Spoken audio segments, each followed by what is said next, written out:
아멘. 할렐루야. 하나님 은혜가 여러분과 함께하기를 축복합니다. 날씨가 이제 장마철이 돼서 에어컨을 좀 켜고, 그래서 우리 어르신들 혹시 추울 수 있는데요, 예배당에 들어와서 좀 추우시면 뒤에 그 담요가 준비되어 있습니다. 그래서 어르신들 춥습니다 하시는 분들은 저희한테 얘기해서 담요 좀 주세요 하면 담요를 드릴 테니까 혹시 추우신 분들은 말씀하면 좋을 것 같습니다.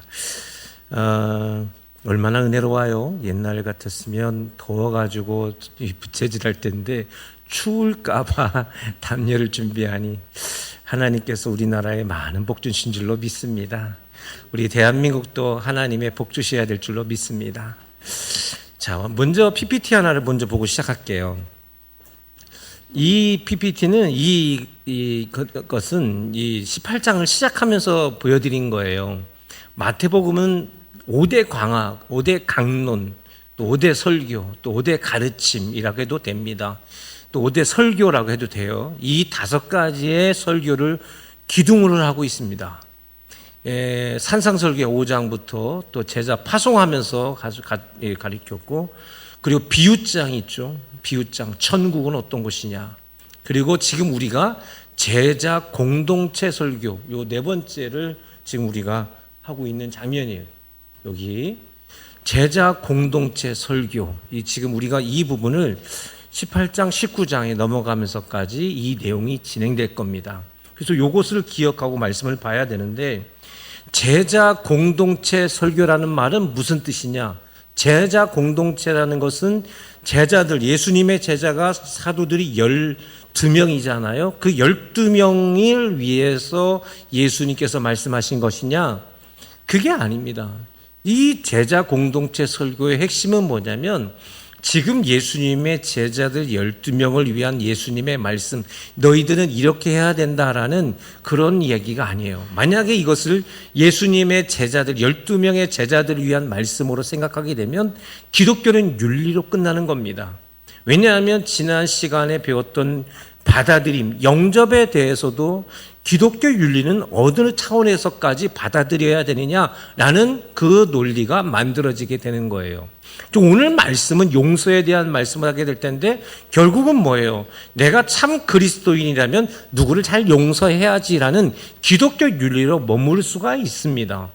그런데 이 제자 공동체 설교라는 말, 제자 공동체를 위한 강화라는 말은 앞으로 제자들을 통해서 세워질 공동체, 즉 앞으로 예수님을 구주로 영접한 뭐예요? 그 예수 제자 공동체를 위한 메시지라는 얘기예요.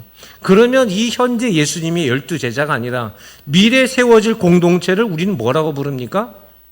교회라고 부르죠. 교회. 미래에 세워질 공동체는 교회예요. 그러니까 이 18장의 말씀은 사실은 그 당시 예수님의 제자들에게 대한 말씀도 되겠지만, 오늘날 우리들에게 주시는 메시지인 거예요. 오늘날 우리 현대 교회 성도들에게 교회란 어떤 곳이어야만 하느냐라는 이야기를 하고 있는 거예요. 교회는 어떤 곳인가? 교회는 우리가 어떤 모임인가에 대한 이야기를 지금 18장에 예수님께서 말씀하고 있는 거죠.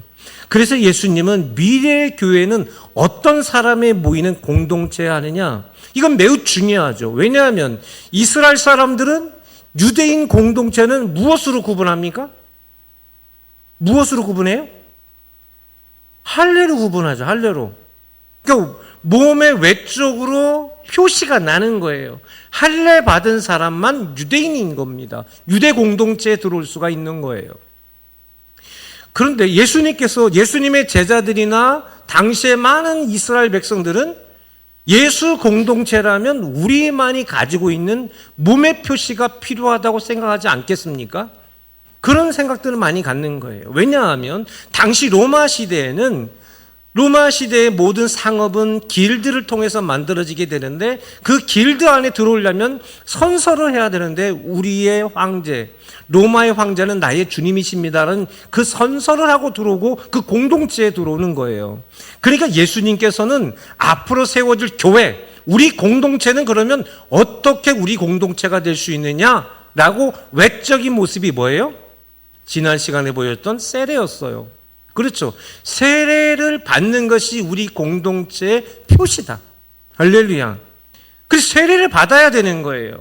그 표시인데, 그 표시는 우리가 그 표시를 하는 사람들, 즉 세례는 어떤 사람이 받고 그 세례 받은 사람들은 교회의 어떤 공동체냐라고 구분했을 때 뭐예요?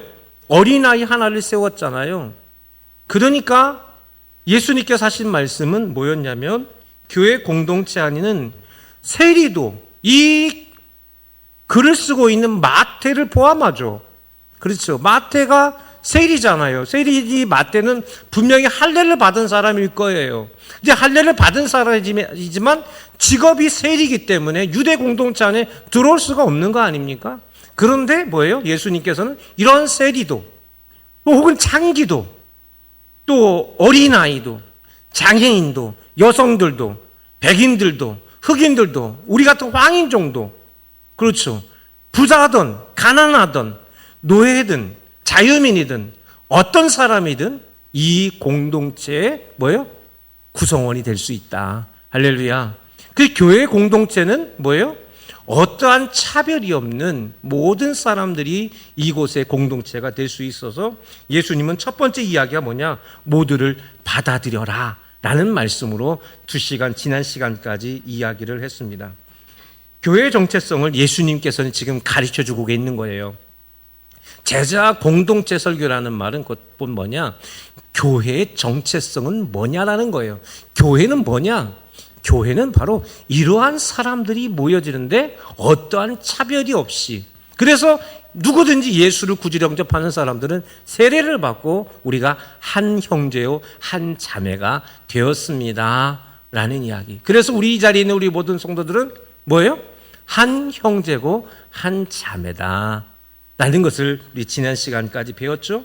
자, 그래서 여기서 우리가 교회의 정체성에 또 한 가지 중요한 포인트 하나가 있는데, 교회란 결국 뭐냐면 사람들의 모임인 거죠. 할렐루야. 교회는 뭐예요? 사람들의 모임입니다. 물론 이 사람들은 어떤 사람들이냐? 바로 예수를 구주로 영접한 사람들입니다. 근데 사람들의 모임이라고 할 때 그 공동체에 최소 단위는 몇 명입니까? 최소 단위 몇 명이에요? 사람의 공동체 최소 단위는 몇 명이에요? 당연히 2명이죠. 이것을 기억하고 계시기를 바랍니다. 하나님께서는 아담과 하와를 만드셔서 가정을 만드신 것처럼 이렇게 교회 공동체의 최소 단위는 2명이라 말할 수가 있어요. 그래서 여러분, 내가 혼자 예수 믿습니다라는 것은 하나님의 뜻이 결코 아닙니다. 우리가 예수를 믿는 믿음의 공동체가 함께 모여 공동체를 이루고 하나님의 뜻을 이루어 나가야 되는 것이 우리의 사명이고 교회가 가지고 있는 정체성의 중요한 부분이죠. 그래서 2명이 만들어져야 될 텐데 그 2명은 뭐예요? 어떠한 차별도 없이 그들과 함께 교회를 만들어 나가야 된다. 그래서 여러분들이 이 땅에 내가 예수를 믿는다면 반드시 내가 이 땅에 살아가는 동안 1명 이상은 뭘 해야 돼요? 1명 이상은 뭐를 해야 돼요? 전도는 해야 되는 거죠. 알긴 다 잘 알아요. 반드시 뭘 해야 된다? 1명 이상의 전도는 해야 되죠. 왜요? 교회를 내가 세워야 될 거 아닙니까? 그렇죠. 내가 이 땅에 왔으면 적어도 내가 교회를 세워야 되잖아요. 교회를 세운다면 뭡니까? 1명 이상의 전도를 반드시 해야 된다는 것입니다. 예수님을 나의 구원자로 믿는 자들이라면 누구라도 영접하여 예수님을 영접하라고 예수님은 가르치시죠. 그게 뭐다? 그게 교회다라고 예수님은 첫 번째로 말씀하셨어요. 그리고 두 번째는 오늘 15절서부터 말씀인데요. 제목이 뭐냐면 용서예요. 용서. 사실은 오늘 이 15절의 말씀과 35절까지 사실은 쭉 이어져야 됩니다. 35절까지 쭉 해서 한 프레임으로 봐야 돼요. 그래서 제가 고민하다가 이걸 하나로 다 연결해서 설교를 해야 되겠다 준비를 했는데 도저히 이것을 오늘의 하루에 다 말씀하기는 너무 시간이 짧아요. 사실 이거를 좀 그래서 오늘 20절까지 그리고 내일 다음 주는 22절서 1절 마지막까지 이렇게 말씀을 이렇게 보도록 하겠습니다. 오늘 그래서 이 말씀과 다음 주의 말씀. 그래서 교회의 주제가 첫 번째가 영접이었어요. 받아들임. 두 번째 주제는 뭐냐면 바로 용서예요. 용서.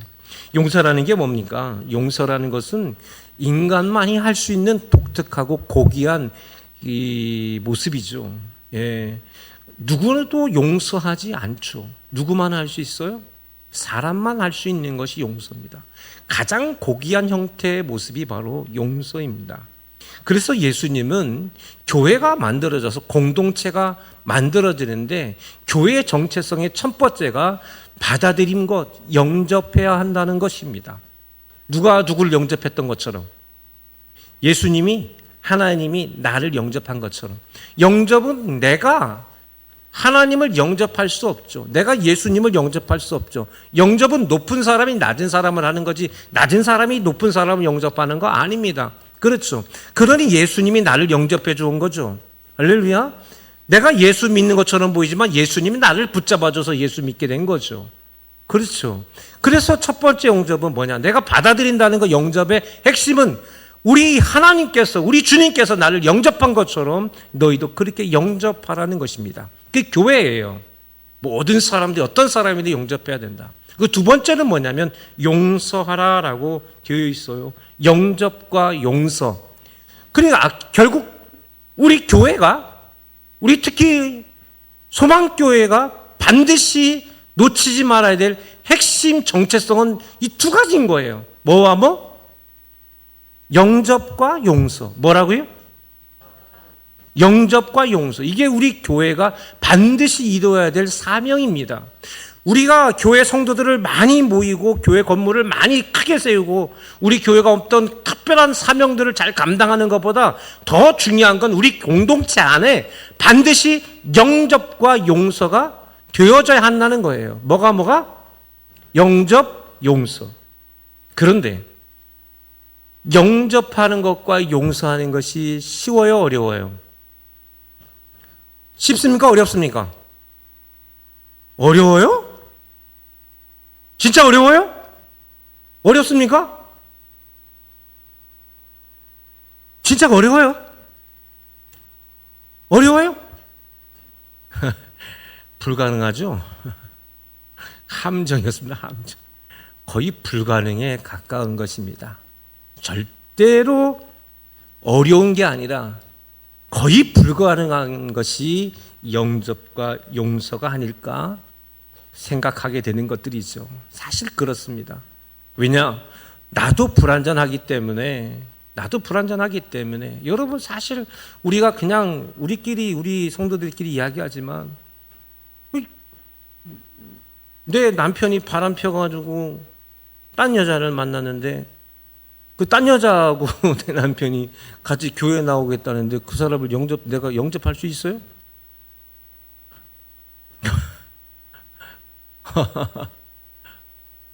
동네 가장 유명한 창기가 한 명 있다고 합시다. 그 사람이 나 이제 예수 믿으려고 교회 나오는데 이 사람 같이 신나게 같이 예배 드릴 수 있겠냐고요. 남편 보고 야 너 저 공동체에 들어가면 죽는다 하지 않겠습니까? 또 그런 남편을 용서할 수 있겠어요? 용서가 됩니까? 나는 못하지. 어느 날 갑자기 아침에 일어났는데 우리 사모가 저를 발로 차더라고요. 왜 차는가 깜짝 놀라서 저도 모르게 제가 차길래 아니 꿈속에서 내가 바람 폈을 했더니 말을 하니 그랬던 거야. 내 꿈속에서 하는데 내가 하는 밤중에 홍두 깨진 말이죠. 용서가 되냐고? 용서가 안 되지요. 그러니 사실은 영접, 받아들이는 것과 용서는 거의 불가능에 가깝습니다. 이런 생각을 가지고 이제 이 어려운 주제를 다시 한번 이제 우리가 풀어보도록 하겠습니다. 15절 말씀을 먼저 읽어볼까요? 15절 말씀 시작. 내 형제가 죄를 범하거든 가서 너와 그 사람만만 상대하여 권고하라. 만일 들으면 내가 내 형제를 얻은 것이요. 아멘.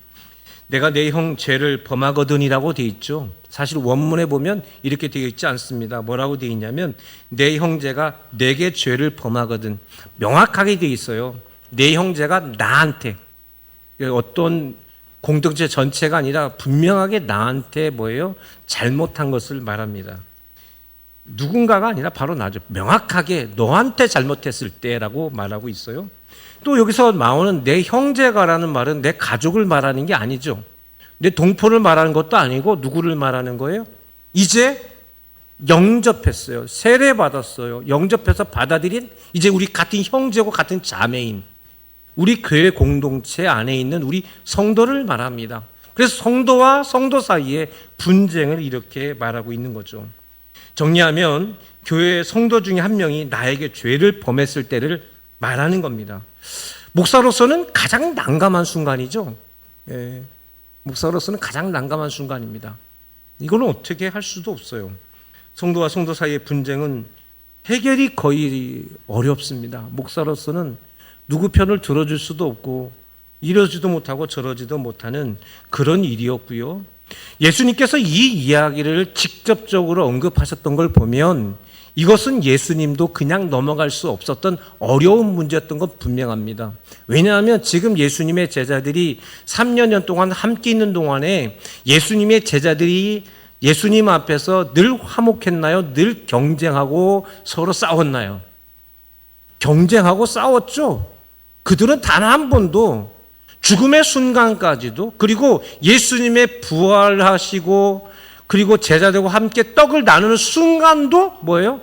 그들은 좋은 관계가 아니었습니다. 요한의 아들 시몬아 내가 나를 사랑하느냐? 내가 주님을 사랑하는 주님께서 아십니다. 예수님께서 부활하시고 나서 함께 떡을 떼는 순간인데 요한복음에 보면 뭐라고 되어 있냐면 저 제자는 어떻게 될까요? 야 걔는 걔들 알아서 내버려 둬. 너 딴 신경 좀 그만 써. 예수님의 책망이 마지막에 요한복음에 나와요. 아니 죽은 사람이 부활했는데도 제자들끼리는 사이가 좋았다 나빴다? 별로 안 좋았어요. 나빴어요.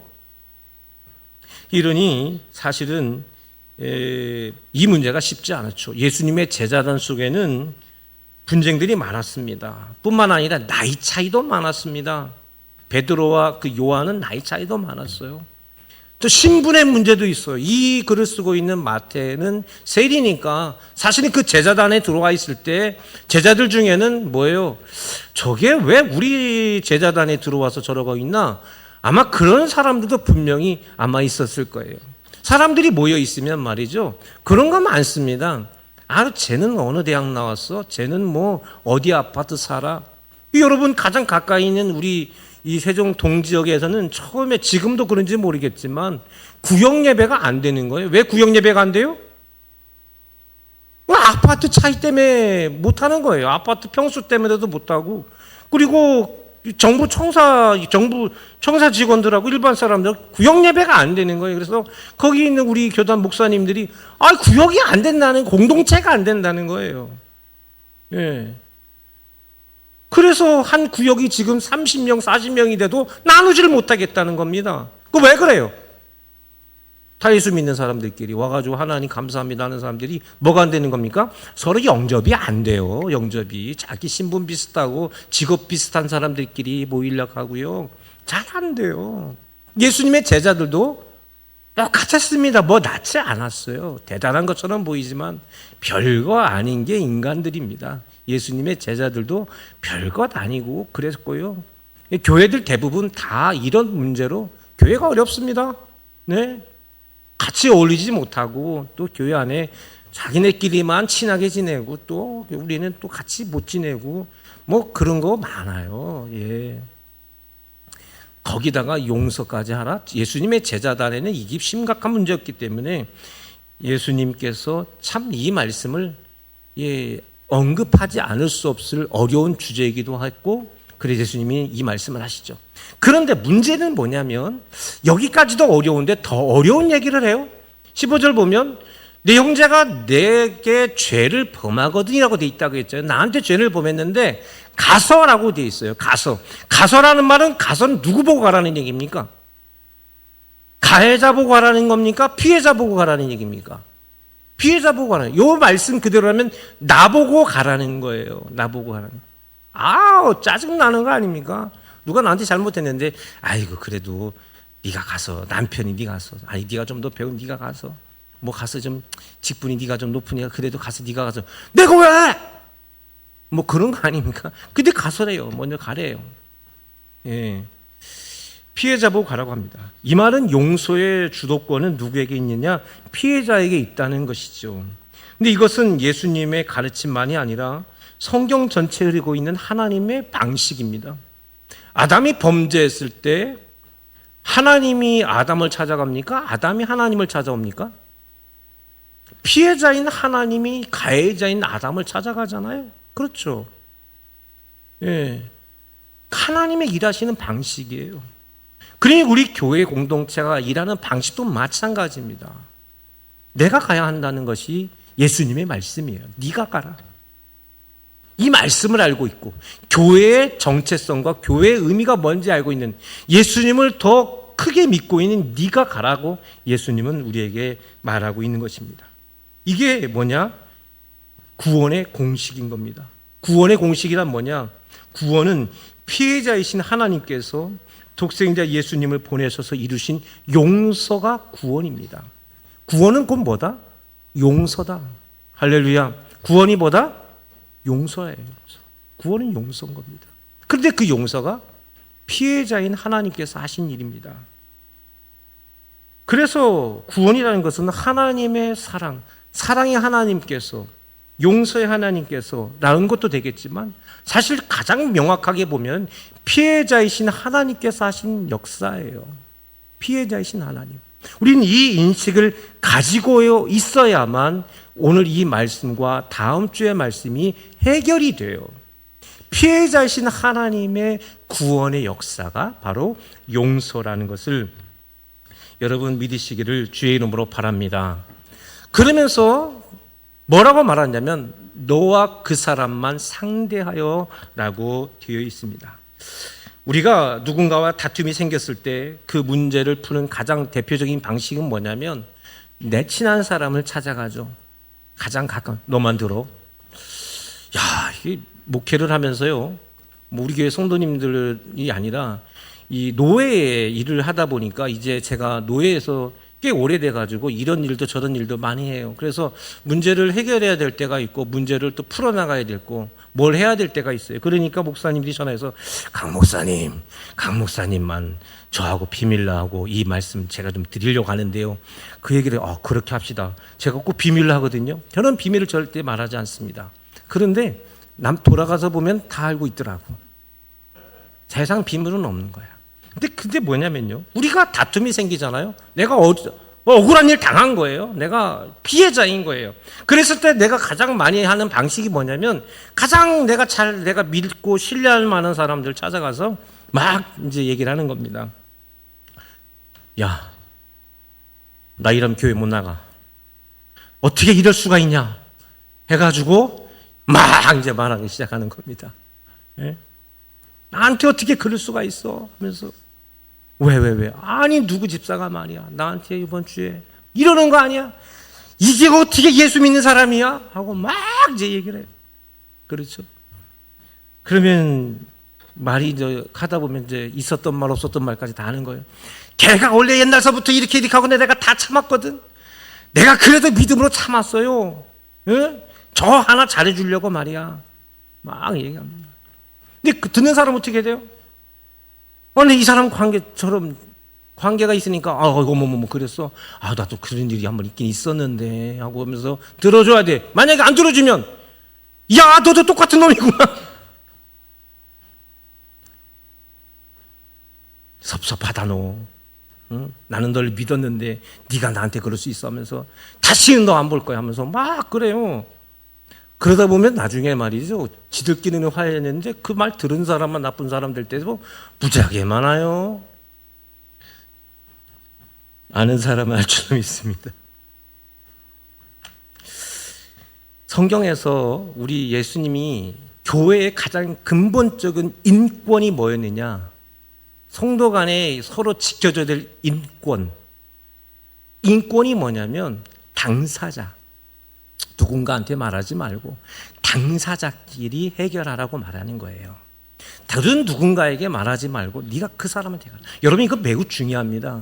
사실 여러분 직장 생활하거나 어디 학교에서 친구를 만나거나 할 때 문제가 생길 때 지금 내가 그 사람과 좀 섭섭한 관계가 있어도 분명히 잘못됐으면 직접 집사님, 나 이번에 이것 때문에 조금 기분이 나빴는데 내가 혹시 오해한 거 있느냐? 아, 그래요? 사실 내가 이렇게 했길래 내가 잘못 알고 있었던 것든지, 그러면 내가 이런 부분들은 내가 좀 잘못된 것 같은데 이거 좀 잘못된 거 아닙니까? 라고 말을 하고 그 자리에서 그 사람과 빨리 얘기하세요. 빨리 얘기하시고, 괜히 나중에 지나가가지고 옛날 그때도 내가 참았고, 세상에 제일 나쁜 게 옛날 얘기하는 거예요. 인간관계 속에서.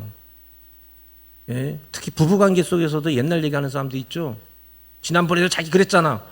아주 못된 짓이야. 그러지 마. 부부관계가 나빠지는 이유는 옛날 얘기하는 거예요. 그 문제만 가지고 얘기하라고. 그 문제만 가지고. 우리 성도들끼리도 마찬가지예요. 내가 이거 진짜 문제라고 생각했을 때는 반드시 그 사람한테만 단둘이 얘기해서, 이거는 문제인데 요거는 이렇게 해주면 안 되겠습니까? 라고 공손하게 이야기하세요. 아, 미안하다. 그러면 지금 당장은 조금 섭섭할 수 있지만 시간이 가면 갈수록 더 깊어집니다.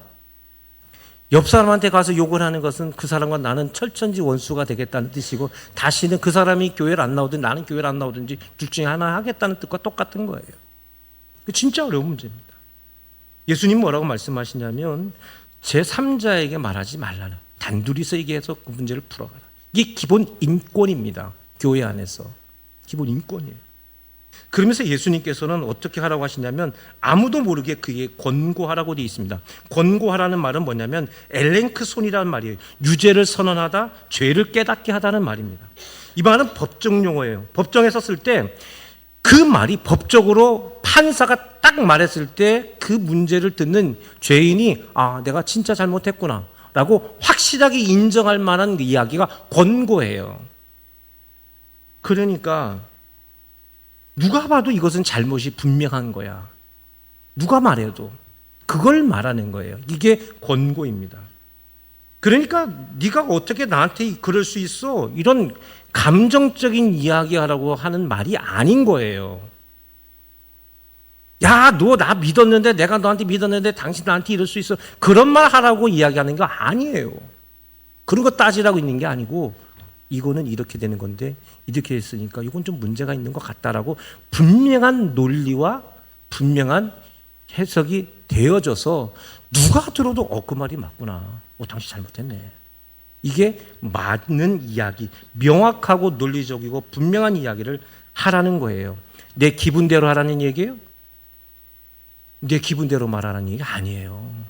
화가 났다고 화나는 얘기 하라는 거 아니에요. 더더군다나. 그 공동체가 누가 들어도 그거는 앞으로 우리 교회에서 있었으면 안 될 일이네. 그럼 안 되겠네. 라는 것들을 의미하는 겁니다. 그래서 이 권고의 핵심이 뭐냐?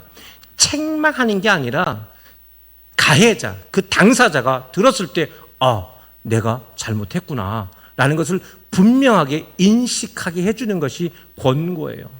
상대방이 들었을 때 내가 진짜 잘못했네. 그 이야기가 바로 권고, 예수님의 말씀입니다. 여러분, 제가요 살면서 가장 답답하기 어려운 게 뭐였냐면 그거였습니다. 어느 날 우리 사모가 연애할 때 잊었어요.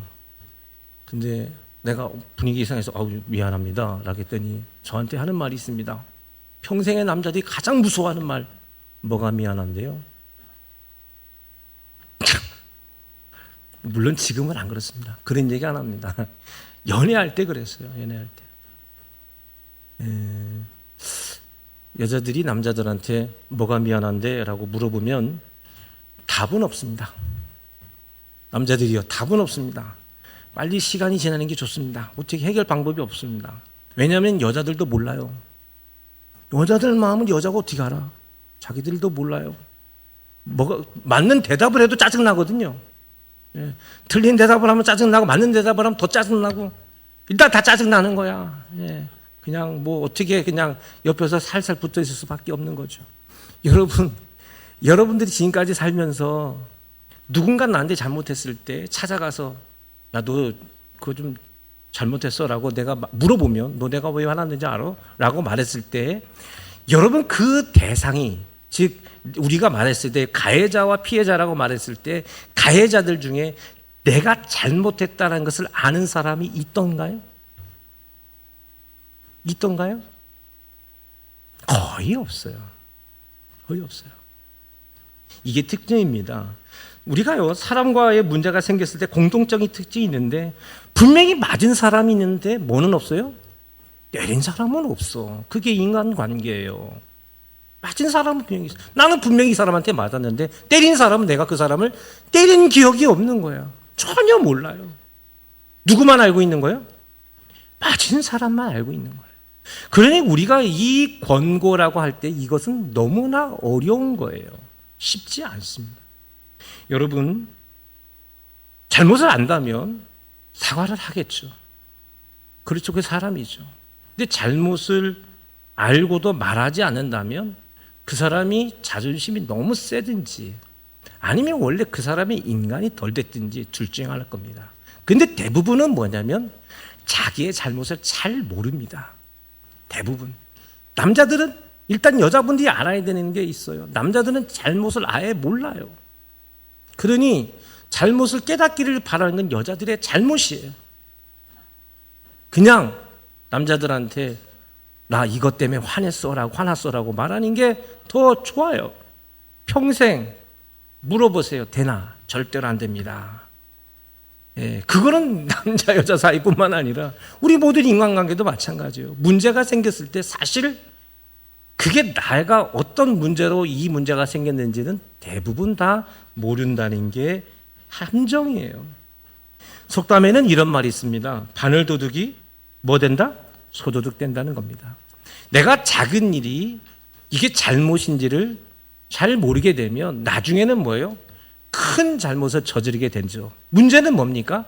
큰 잘못을 저질러도 그것이 잘못인지 아닌지를 모른다는 게 문제죠. 그래서 부모님은 자녀들을 어떻게 가르칩니까? 큰 잘못이 아니라 작은 것을 뭐요? 고쳐주죠. 말하는 거, 조그마한 거 말하는 거, 공손하게 말해야 돼. 어른들 보면 인사해야 돼. 그 친구 간에 그러면 다투면 안 되는 거야. 네가 그렇기 때문에 양보해야 돼. 내가 좋은 부모라면 내 자식이 아무리 사랑스러워도 자녀들의 잘못된 버릇과 습성은 바꿔줘야 돼. 아무리 자존심이 상하고 기분 나빠도 내 자녀를 반드시 가르쳐줘야 되죠. 이게 권고예요. 이게 권고라고. 이 권고가 바로 이런 의미입니다. 바르게 깨닫게 하는 것. 그러려면 상대방이 내 말을 듣고 분명 자신의 잘못을 인정할 수 있어야 된다라는 것이죠. 그래서요, 16절과 17절로 한번 넘어가 볼게요. 16절과 17절 말씀입니다. 시작. 만일 듣지 않거든 한두 사람을 데리고 가서 두세 증인의 입으로 말마다 확증하게 하라. 만일 그들의 말도 듣지 않거든 교회의 말하고 교회의 말도 듣지 않거든 이방인과 세리와 같이 여기라. 예수님께서 이렇게 말씀하셨어요. 들었을 때는 5절에 보면 15절에 보면 너의 형제, 너와 좋은 관계가 되겠지만 듣지 않았을 때 해결이 안 되니까 문제잖아요. 그게 16절과 17절에 말하는데 이것은 명확하게 신명기 말씀을 예수님께서 말씀하신 거예요. 신명기 19장. 우리 교독을 읽어볼게요. 사람의 모든 악에 관하여 또한 모든 죄에 관하여는 한 증인으로만 정할 것이 아니요 두 증인의 입으로나 또는 세 증인의 입으로 그 사건을 확정할 것이며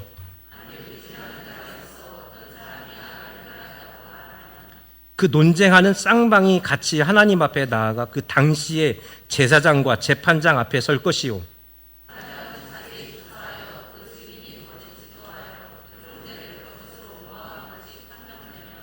그가 그의 형제에게 행하려고 꾀한 그대로 그에게 행하여 너희 중에 악을 제하라.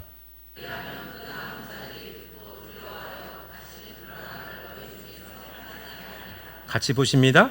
내 눈이 긍휼히 여기지 말라. 생명에는 생명으로, 눈에는 눈으로, 이에는 이로, 손에는 손으로, 발에는 발로이니라. 16절에서 17절까지 말씀이 바로 신명기 19장의 말씀을 함축해서 한 말이에요.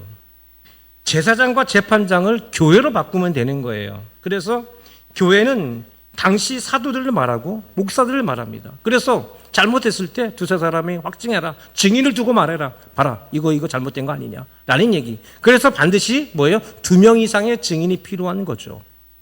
그런데요, 그래도 말을 듣지 않았을 때는 누구한테 찾아가라는 거예요? 제사장한테 목사한테 찾아가서 이 문제를 해결해 달라고 하라고 되어 있습니다. 이런 거는 없었으면 성경이 참 좋았을 뻔했다 싶어요. 왜냐하면 저로서는 너무 당혹스러운 일이고요. 꺼리는 일이고 잘해도 본전. 그냥 다 그런 일입니다. 제발 이런 일이 없기를 바라면서 기도할 수밖에 없습니다. 저로서는. 그런데 우리가 본문을 자세히 보면 이 범죄는 개인 간의 감정 싸움일까요? 아니면 실제적인 범죄인가요? 우리가 이 신명기의 말씀을 보고 마태복음의 말씀을 보면 이거는 확실한 범죄죠. 확실한 범죄예요. 실제적으로 일어나는 범죄를 의미하고 법정에서 다툴 만한 문제가 바로 교회에서 성도 간에 나왔다는 겁니다. 그래서 모세는요 20절과 21절의 말씀을 통해서 명확하게 문제를 해결하라는 거예요. 모든 사람 앞에서 확실하게 네가 잘못한 걸 인정하지 않으면 모든 사람 앞에서 딱 드러내가지고 우리 공동체를 다시는 이런 죄를 짓지 못하도록 해서 누에는 눈, 이에는 이. 이게 동해보복법 아닙니까? 이게 고대 함무라비 법전에 있는 거고요. 이게 탈리오 법칙이라고 부르는 건데 성경에 이 내용이 있습니다. 이게 신명기, 즉 새로운 땅에 들어갔을 때 이 새로운 땅 이스라엘 백성들이 새로운 땅에서 우리는 이런 법칙을 확실하게 지켜야 된다. 그러지 않으면 우리 질서가 무너진다는 이야기예요. 그런데 예수님은 뭐라고 결론 내렸는가 볼까요? 예수님은 17절에 17절에 뭐라고 되어 있나 보세요. 예수님께서 들어도 안 들었을 때는 어떻게 하라는 겁니까? 안 듣거든 마지막에 뭐와 뭐같이 여겨라? 이방인과 세리같이 여기라. 곤란한 이야기를 얘기하시는 거예요. 왜냐하면 지금 앞에서 이방인과 세리도 영접하라고 되어 있는 거잖아요. 근데 여기에서 이방인과 세리처럼 여기라는 겁니다. 뭔가 상충되죠. 그렇죠. 근데 이방인과 세리를 앞에서는 다 받아들이라는 얘기고 이 용서에 대한 이 이야기, 즉 범죄에 있어서 이방인과 세리같이 여기라는 말은 이건 굉장히 어려운 이야기인데 이 이야기는 뭐냐? 바로 내버려 두라는 얘기예요. 유대인들은 이방인들이나 세리들에 대해서 간섭하지 않아요. 직접 간섭하지 않고 내버려 둡니다. 예수님 뭐라고 말씀하시냐면 가서 이건 잘못된 거 아니냐라고 얘기하는 거예요. 이건 개인 간의 감정의 문제가 아니라 실제적인 문제가 생기는 거예요. 죄를 지은 거예요. 그래서 이건 잘못이다. 누가 봐도 잘못이니까. 이 법정까지 안 가고 이게 인간관계 쪽을 해결하려고 했는데 말 안 들어. 그래가지고 봐라 여기 이런 것도 있고 저런 것도 있지 않느냐. 그러니 당신이 잘못한 거 아니냐. 그랬는데 그래도 말을 안 들으면 어떡하래요? 이방인과 세리처럼 여기라는 말은 무슨 말이냐면 가해자가 아닌 피해자, 즉 그 가서 말한 그 사람 보고 너는 그를 이방인과 세리처럼 여기라는 말은 뭐냐? 참으라는 얘기예요. 참으라는. 그러니 이게 어려운 얘기가 아니라 거의 불가능에 가깝다고 말하는 겁니다. 참으래요. 왜 참아요? 이 질문이 가능하죠. 왜 참습니까, 목사님? 목사님, 내가 당했는데 내가 어떻게 참아요? 이거는 다음 주 얘기예요.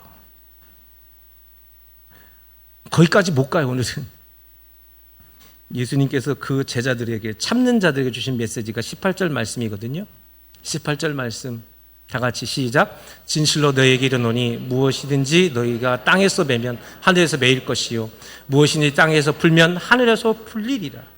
본문은 말하죠. 참는 너에게, 참는 나에게 네가 참으면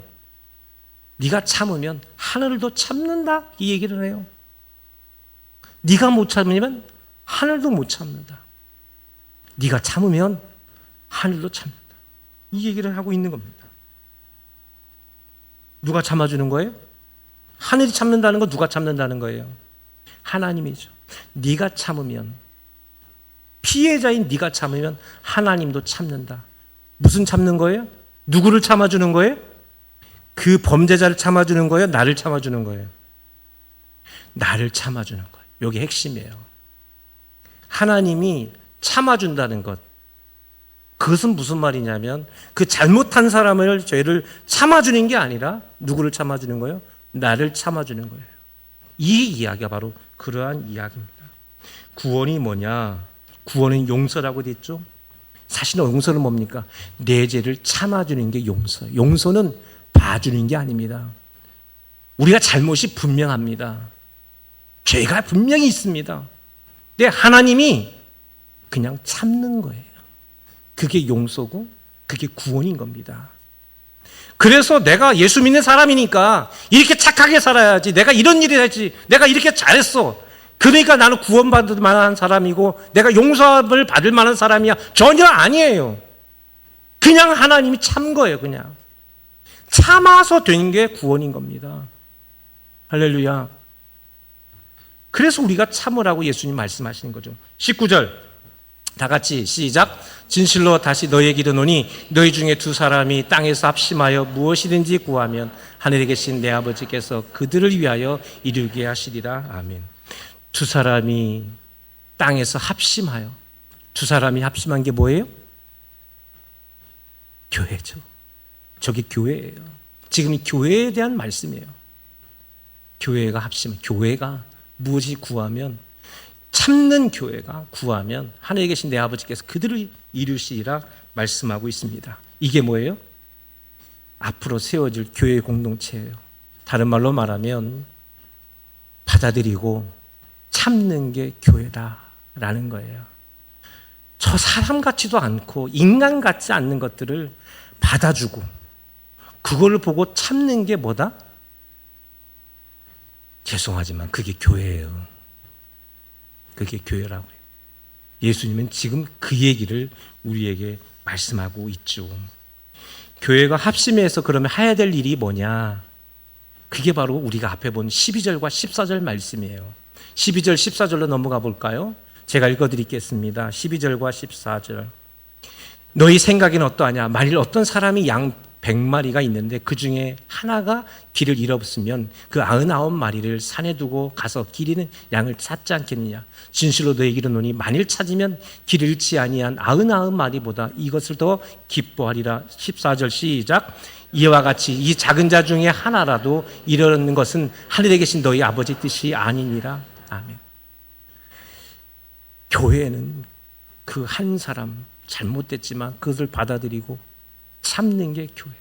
그래서 그 생명이 여전히 이 공동체 안에 머물게 하는 것이 하나님의 뜻이다라고 이렇게 말씀하는 것입니다. 그래서 20절에, 오늘 보면 20절의 결론으로 이렇게 말하죠. 다 같이 시작. 두세 사람이 내 이름으로 모인 곳에는 나도 그들 중에 있느니라. 아멘. 두세 사람이 내 이름으로 모인 곳은 뭐예요? 교회다. 교회. 교회에는 나도 그들 중에 있다. 영접하고 내가 인간 같지 않은 것들을 다 받아줘서 참고 있는데 너희들 그렇게 하고 있으면 내가 너희들 가운데 있을 것이다 라는 놀라운 말씀을 하고 있습니다. 소망의 가족 여러분, 우리는 예수님의 이름으로 모인 곳입니다. 교회입니다. 앞으로 세워갈 교회, 우리 세워야 될 교회, 우리 소망교회는 용서하는 공동체가 되어야 됩니다. 영접하는 공동체가 되어져야 됩니다. 그렇습니다. 근데 여러분의 눈에, 여러분의 시선에, 여러분 기준에 미달되는 사람도 구원받아야 될 백성들입니다. 그들 가운데 여러분 한 사람에게 잘못한 사람들도 있을 수도 있습니다. 하지만 참고 그에게 복음을 전해야 됩니다.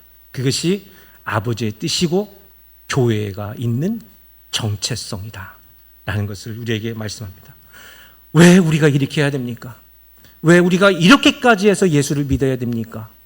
그것은 다음 주에 여러분들 이 말씀에 은혜가 있기를 주의 이름으로 바랍니다.